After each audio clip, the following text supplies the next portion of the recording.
Okay, let's hit the next one, which is like custom pricing per item. Is that kind of what we're looking for this one? Not necessarily. I think that this just means fixed scope for fixed price. Okay. Um, and the price can vary because the little bit of like peeking behind the curtain, the the best agencies that are the most lucrative are the ones that have divergent pricing for a convergent product or service that they do. For example, if I was just to sell brand identity services where I went through the same process regardless of the client, but then I was able to change the price of that service based on the client and the amount of risk they were taking on and the level of complexity of their product, that would be the most lucrative model for an agency. Uh, but this could also be something that is far more transparent, where you have a set of deliverables that you provide a price for on your website, and you buy it the same way you would buy a box of crackers, Mm-hmm. where you know exactly what you're getting, and this is the end result that you can expect. Yeah. Like productized. Yeah. Fixed scope, Yeah. fixed cost.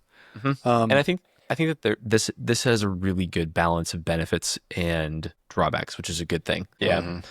There is a benefit on here that I think is interesting, which is easier to get budget approval. That's one that the AI Yeah. listed, which I I would push back on that. I think that it doesn't always make it the case because, like any other kind of product, like shoes, for example, you might have a budget for shoes. There's a lot of different variety when it comes to shoes, and it ends up becoming an emotional decision. And the same thing happens when you're buying creative services because it might be easier to get like you might have a set budget for it. As far as whether that is going to suffice your needs is a different story, because Mhm. even within the example that I gave of brand identity design, there are people who charge in the tens of thousands of dollars for that. And then there are people that charge $3,000.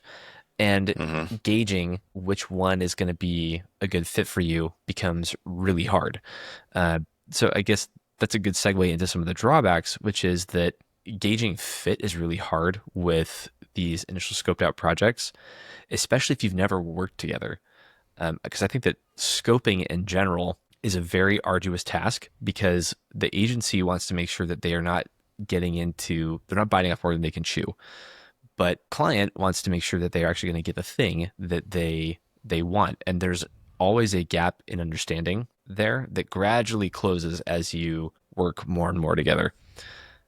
But that leads to things like change orders or alterations in scope, and then you essentially sucked into a similar cycle of we thought we were going to pay this much, but when we actually discovered what the real problem was, we added on 2x what we were planning to spend initially because it was so complex.